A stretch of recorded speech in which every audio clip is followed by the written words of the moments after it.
Sveiki, mėlyjeji, labas vakaras gerbiamam dėstytojui, labas vakaras visiems, kurie šį vakarą arba kitą dieną žiūrėsite.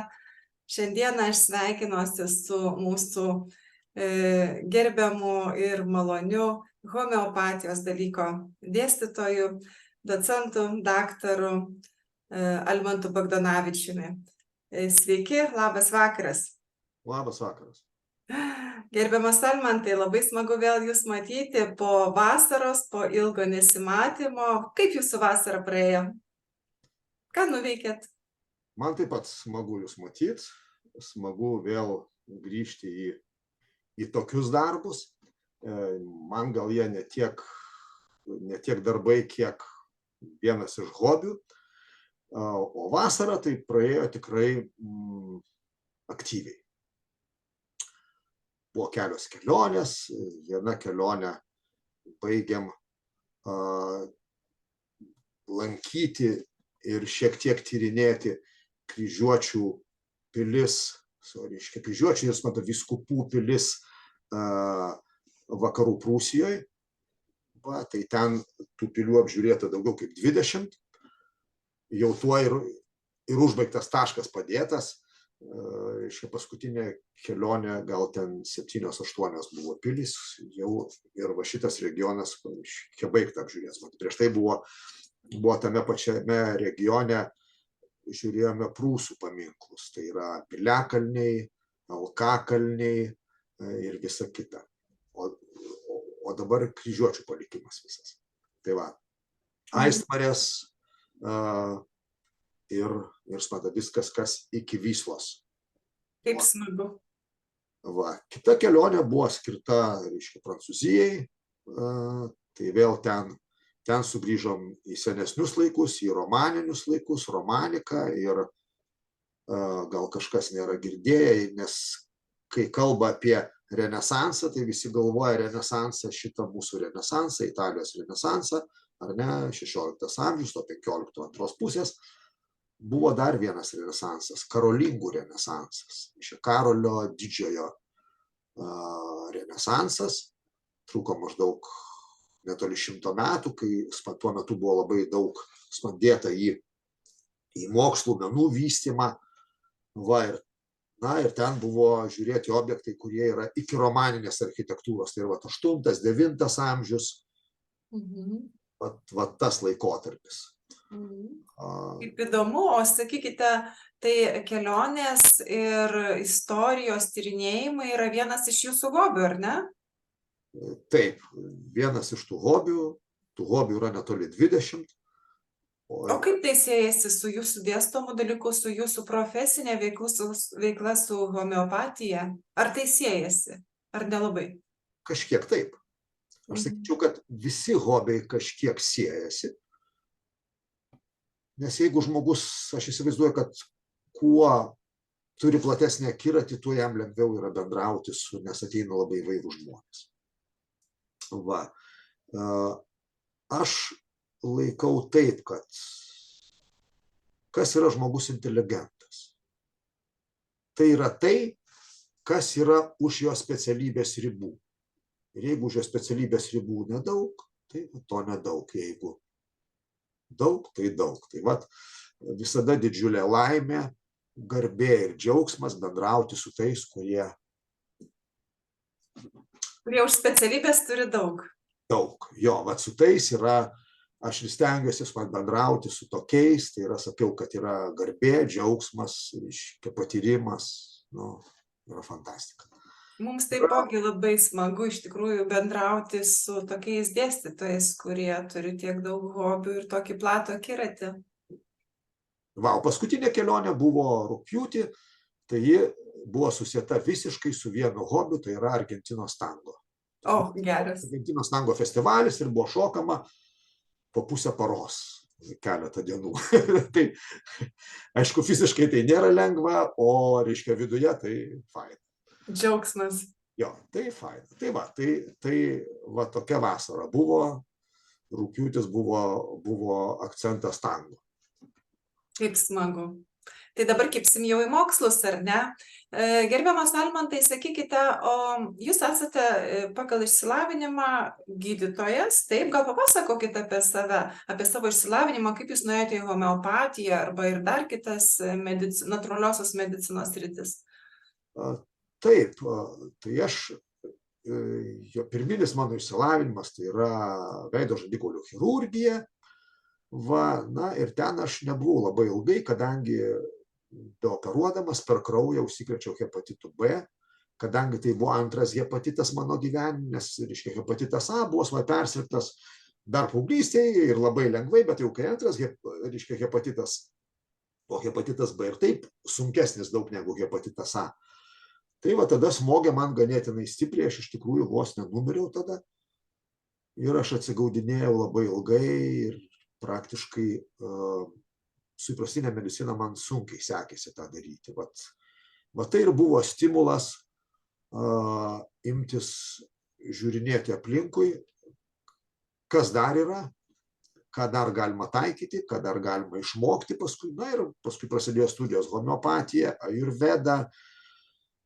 Na, buvo studijuota iš tikrųjų vos ne visos naturopatinės medicinos sritys, bet aišku, už pagrindą yra homeopatija su tokiom lydinčiom specialybėm, kurios yra, spandalykais, kurie yra labai arti to. O visa kita man tik padeda, sakysime, ajurvedo žinojimas, kinų medicinos žinojimas, arabų medicinos žinojimas, tik padeda žiūrėti į žmogų plačiau, į jo ligą ir sveikatą, įvairiais aspektais, įvairiais rakursais, įvairiais lygiais, pjūviais, sakysime, filosofijų kitų studijuojamas, hermetizmo, kabalos, rytų filosofijų studijavimas vėl leidžia pažvelgti kitaip ir kadangi hermetizmo filosofijos yra pagrindinis, reiškia, principas yra analogijos arba tapatumo principas, tai labai artimas homeopatijos iš jo panašumo principui. Tai dėl to aš praktiškai nardau tarp vienos ir tarp vieno ir tarp kito dalyko ir tai iš tikrųjų ir džiaugsmas, ir darbas vienu metu, ir man apskritai tai nėra darbas, man yra hobi, nes mano visi pažįstami juokiasi, kad tau, kai paskambini, tuo metu, kai kiti sakytų, kad tu važiuoji į darbą, tai aš sakau, važiuoju pas pacientus. Aš niekada nesakau, kad tai yra darbas. Man tiesiog važiuoju ten dabar, pas juos. Kaip jūs suspėjate? Kaip jūs suspėjate ir dirbti daug, ir dar domėtis įvairiais dalykais, ir mokytis spėjote daugybę naturopatinių metodų? Jūs praktiškai cituojate iš šunširdies, reiškia, daktarą Barmentalį, kuris paklausė profesoriaus Preobraženskio, sako, kaip jūs spėjate visur? Profesorius Preobraženskis atsakė labai paprastai. Visur spėja tas, kuris niekur neskuba. Tai, aišku, skubu, bet tiesiog ramiai darai tai, kas tuo metu aktualiausia ir viskas, ir tiek. O jeigu yra stimulas, noras sužinoti, išsiaiškinti, suprasti, pajusti, tai jeigu noras yra nuoširdus, tai tas visada anksčiau ar vėliau įvyks. Vat kaip mes vieną iš šitų kovų menų vadiname ryšia kung fu, tai jį suprantame kaip šitą pavadinimą kaip rytų kovų menų pavadinimo. Tai iš tikrųjų išvertus, reiškia, pažodžiu iš kinų kalbos, tai būtų nuoširdus darbas. Kung fu. Visiškai netikėtai. Jo, tai tiesiog nuoširdus darbas. Va ir ką tu bedarytum, jeigu darysi nuoširdžiai, tai tas darbas visada anksčiau ar vėliau bus gerai padarytas. Šaunu. Tai tiesiog. O kaip galėtumėte pristatyti homeopatiją, papasakoti, kas tai yra, kas per metodas? Trumpai, keliais sakiniais. Ar palikti intrigos ar ne?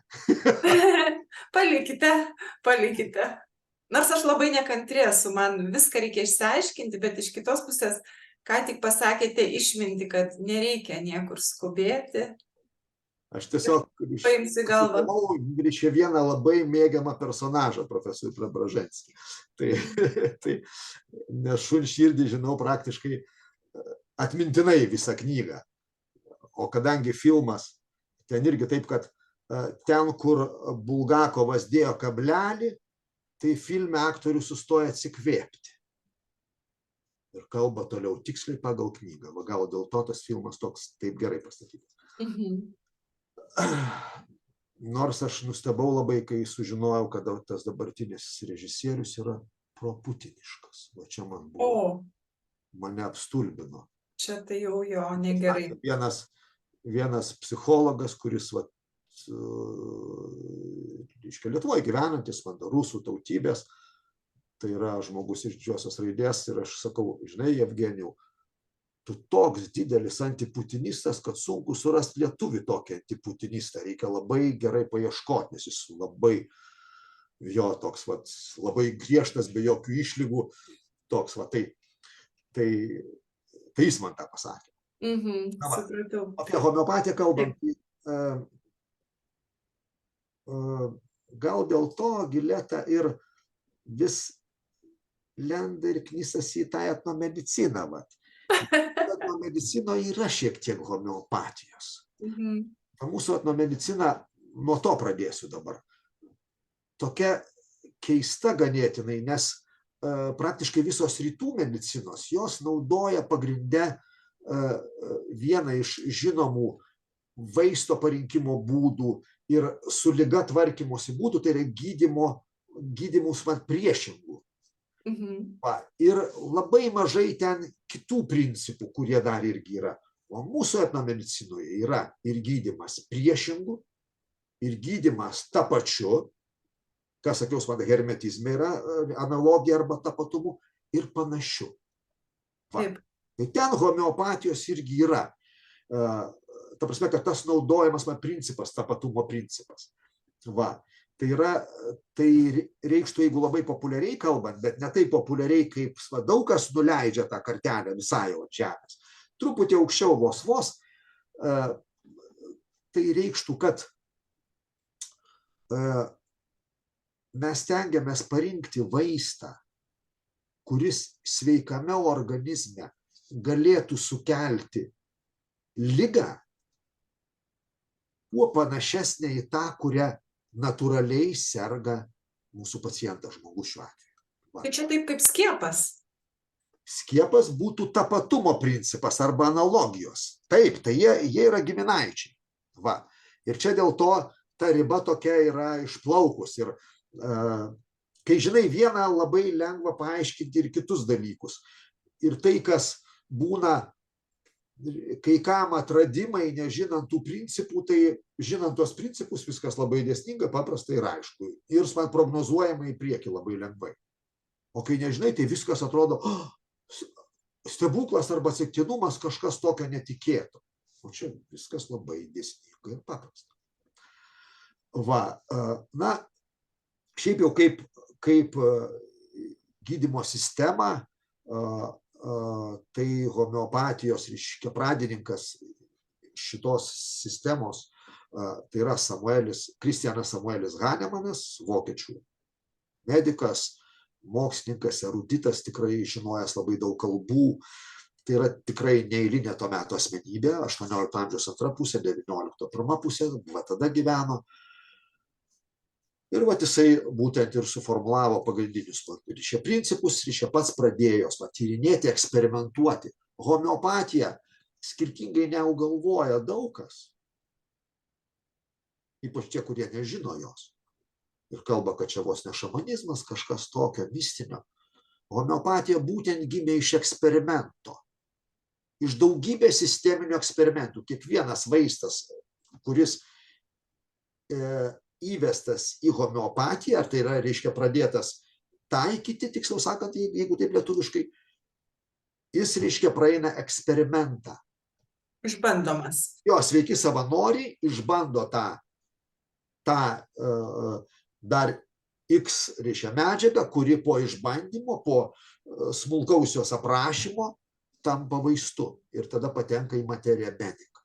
Taip pat tie, kurie sako, kad čia kažkokį tai, reiškia, mistika, tai gali, turėtų labai nusivilti, nes tai yra, ši medicinos sritis gimė iš eksperimento, iš sisteminių eksperimentų. Mūsų ta medicina, kurios ištakos tada ir nuvedė į dabartinę mediciną, tokią įprastinę mediciną, eksperimentus pradėjo taikyti gerokai vėliau, maždaug 150 metų.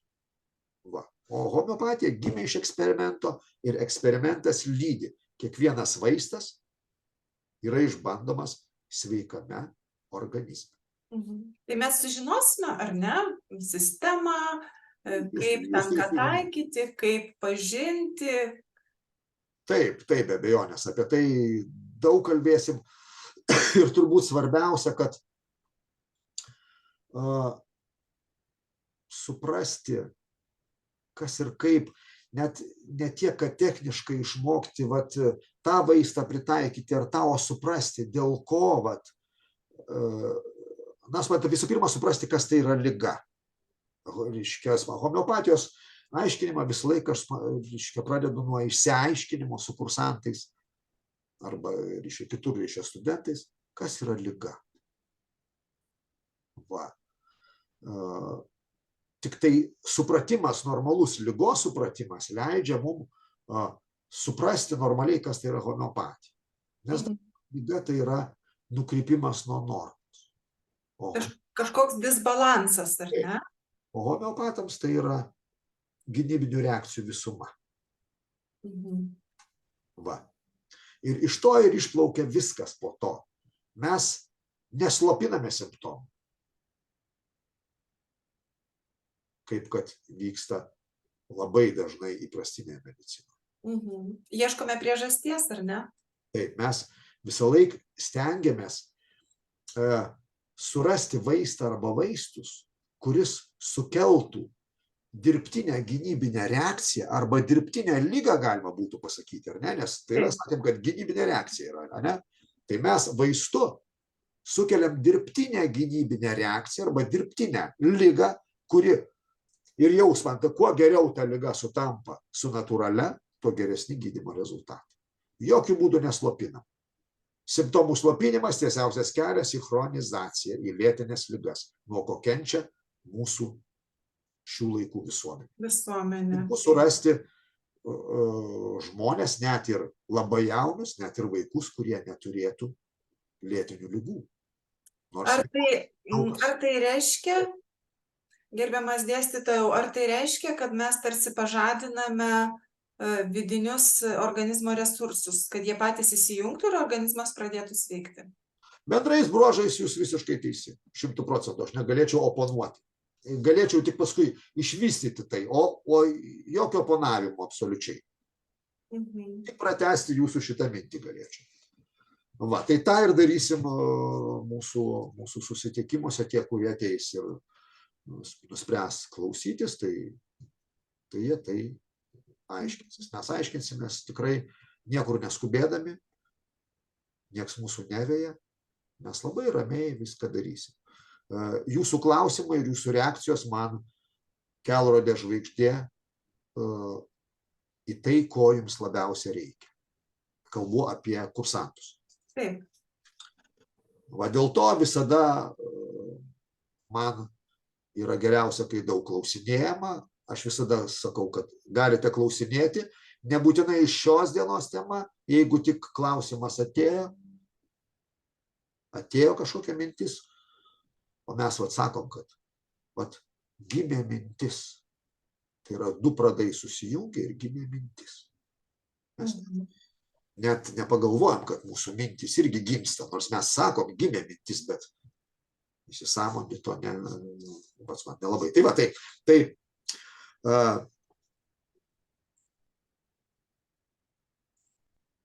kursantų supratimas arba kažko nesupratimas, tai yra labai geidžiami dalykai.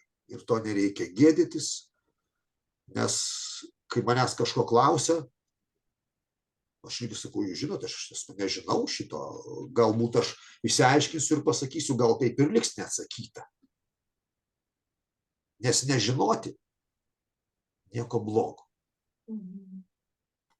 Nesuprasti, kad nežinai, nelabai gerai. O nedrįsti pasakyti, kad nežinai, tai dar blogiau. Nes, vat ir sako, kad jeigu kažkas nebijo atrodyti kvailiu,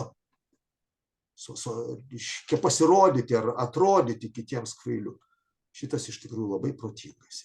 Pats protingiausias yra tas, kuris nebijo kvailai, lyg ir kvailai klausti, kvailai atrodyti, ten dar ką nors. Sako, geriausias būdas yra pačiam save pažinti ir savęs pasijuokti švelniai, pasišaipyti, O, nes aišku, taigi čia viskas gerai, visi žmonės ir žmonės vis tokie. mes juokiamės labai daug. O gal prisimenate iš pernai, iš užpernai metų kažkokias ar reakcijas klausytojų, ar atsiliepimus, ar galbūt situacijas, ar istorijas, kas jums, pavyzdžiui, įstrigo, sakykime? Man vertingiausia ir labiausiai jaudina tai, kai žmogus sako, jūs žinot, aš nesitikėjau, kad taip yra. Aš pradėjau suprasti visiškai kitaip. Man tai yra, buvo tai, kad aš galvojau kaip apie tą homeopatiją ir apskritai, nes mes ne tik homeopatija, būna šalia daug homeopatijos. Mes analizuojam, lyginam, diskutuojam. Ir didžiausias komplimentas ir labiausiai jaudinantis dalykas, kad sako, aš supratau, patyriau. O čia yra aukso grynuolis, kurio ir sieksim. Ačiū Jums labai už tokius nuoširdžius žodžius. Galvoju, ką dar norėčiau Jūsų paklausti. Man labai prisiminiau tokį atvejį, kai buvome išvažiuojamoje sesijoje, man atrodo, pernai pavasarį, ir Jūs pristatėte pranešimą, sakėte, ir kalbėjote tame tarpe irgi apie skiepų naudą arba žalą. Ten tokios labai buvo įdomus tokie grafikai. Jo, aš atsimenu maždaug, ką aš ten kalbėjau, kokiam kontekste. Na, apie skiepus mano nuomonės klausėt, ar ne? Nu, matot, jo, iš principo aš klausiu, galbūt dėl to, kad tai siejasi su kažkokie principai, su homeopatija, kaip ir sakėme. Jo, mes homeopatai irgi taiko tą tapatumo arba analogijos principą ir mes tą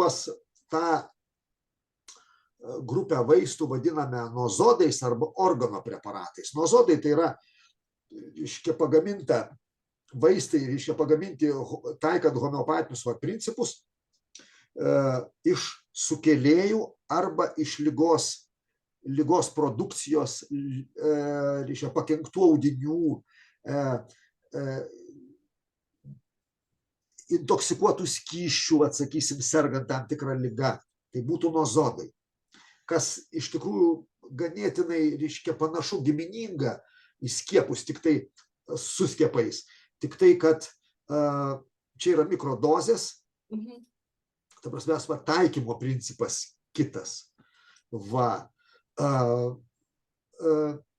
Mes turime suprasti, aš nei už skiepus, nei prieš skiepus turime žinoti tokius bendrus dalykus, kad jeigu mes bandome šiuo atveju skiepais tokiais, kokie dabar jie yra, atsakysim, kokie buvo, ar ne, kokie nauji gimsta skiepai, kitas technologijos, kiti. Bandome jų pagalba išvengti ūmios ligos, ar ne? Kaip taisyklė ūmios ligos. Tai visada galime būti garantuoti, kad išvengus ūmios ligos, jeigu iš tikrųjų suveiks, taip kaip kad tikisi tie kūrėjai, ir jie tikrai to tikisi labai nuoširdžiai, aš manau, kad viską ieško, tai yra ieškojimų kelias, tai yra ieškojimų pažinimo, gal kartais nusivylimų, neišvengiamai ten nusivili ir vėl eini tyri, žiūri, kol ten randis tam laikui geriausią variantą, jau kokį ten sugalvoji. Vienas ar čia, aišku, grupės žmonių tyria. Bet reikia suprasti tai, kad visada visada, pabrėžiu, visada. Va čia būtent aš labai retai sakau visada, o čia sakau visada. Mes turiuomenį visuomenę, ar ne, reiškia žmoniją, nes reiškia didelė populiacijos dalis paprastai būna skiepijama, ne keli procentai, o labai daug, turės susidurti su lėtiniais reiškiniais. Ar ne, jeigu kažkur buvo kosulys, dusulys, ar ne, ten ūmiai besireiškiantis, tai mes tikrai turėsime tuos pačius simptomus. Nepriklausomai nuo to, ar mes suprasim, kokia kilmė to, mes tikrai susidursim. Tie žmonės gyvenime susidurs. Vieni, priklausomai nuo jų konstitucijos, nuo jų kitų ypatybių, ar ne, labiau ar mažiau, bet jie tikrai susidurs. Sakysim, imkim kokį kokliušą, bet galima sakyti, kokliušas ir bronchinė astma.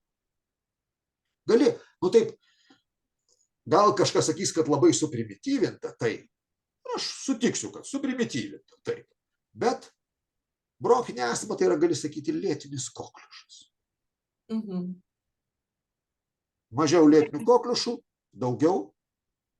Tai yra, reiškia, mažiau ūmių kokliušų, daugiau lėtinių kokliušų. Ir čia atsirado turbūt lėtinių kokliušų daugiau. Ar sirgti per kelias savaitės, ar sirgti metų metais ir dešimtmečiais. Jeigu pažiūrėjus į statistiką, ir pavyzdžiui, dabar atsiverstume mes reiškia mediciną, tarpukario, reiškia mokslinis, reiškia medicininis žurnalas Lietuvos. Ne? Ir ten, dabar aš neatsimenu, kurių metų, man rodos, ar 38, ten jau į pabaigą nepriklausomybės, 4-10 pabaiga. Ir ten savo, kad bronchinė astma tai labai sunki, ten išvardinę simptomus liga, bet ačiū Dievui reta. Ar dabar mes galim pasakyti, kad bronchinė astma reta liga? Taip. Tikrai ne. Dabar ypatingai paprastai. Jeigu pažiūrėtumėm į chronologiškai, taip, tai labai panašu, kad bronchinių astmų kreivė augti pradėjo, kai prasidėjo masiniai skiepijimai nuo kokliušo. Tuo ir sustosiu dabar. Nes rizikuoju būti ne tai, kad nepopuliariu, bet va. Bet čia mūsų pasirinkimai, aišku. taip. Ir iš tikrųjų, kai ta ūmi liga grasina, gresia, reiškia mirtimi, tai čia net kalbos nėra. Stabligė, pasiutligė, kas čia ginčysis. Taip. Kitur, kuo mažiau tos grėsmės gyvybei, tuo daugiau, manyčiau, būtų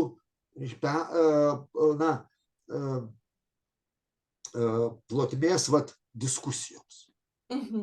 Čia, aišku, nediskutuoja gydytojo, didžiausias tikslas, aukščiausias tikslas, tai yra išsaugoti gyvybę, po to sveikatą pagerinti kiek gali. Taip, be abejo. Išsaugoti gyvybę, viskas. Čia yra, va. Ir tada jau darai bet kokiom priemonėm. Aišku, geriausia tai padaryti geriausiom priemonėm. Kas yra sunku iš tikrųjų. Ir čia visokių kritikų gali būti labai daug, labai nedaug tos racionalios ir pozityvios kritikos. Dažnai kritika tokia būna, švelniai pasakius, šiaip savo tokia. Tiesiog iš nežinojimo galbūt. Jo, iš nežinojimo, kai kurie piktavališkai, kai kurie iš nežinojimo, visokių priežasčių yra. Nes jeigu dabar čia prasidėjo tie apie skiepus, kad niekur nebuvo ten to privalomumo skiepų, atsiminkim 19 amžių skiepijimai nuo raupų. Iš Jungtinių valstijų istorijos, iš vienos valstijos į kitą, kad pereit kai kuriuose valstijose reikėjo parodyti skiepo žymę. Geras. Bet ir viskas. Ir jums istorija, prašau. Tai čia reikia užmiršti tuos dalykus. Čia kaip dabar, kad tai yra nauja, čia dabar kažkas prispaudė. Ne, tai buvo. Buvo ir manau dar bus ne kartą. Čia priklauso nuo to, kaip pozityviai mes naudojame savo intelektualinį potencialą, viską nuo to priklauso. Ar mes nesam užsiciklinę kažkurioje kryptyje medicinos. Čia yra. esmė. Platus požiūris visais atvejais. Jo, čia jūs visiškai teisi. Va tai čia, aš kiek galėsiu tą irgi tokį platų požiūrį, ne kažkokią kritiką ar neperšimą kažkokios nuomonės, bet vat, atversti kortas iš vienos pusės ir iš kitos, kad žmogus galėtų rinktis ir turėti tokią objektyvę pagrįstą nuomonę, žinodamas pliusus vienoj pusėje, pliusus kitoj, minusus vienoj pusėje, minusus kitoj. Visada bus jų. Ir vienoj, ir kitoj pusėje.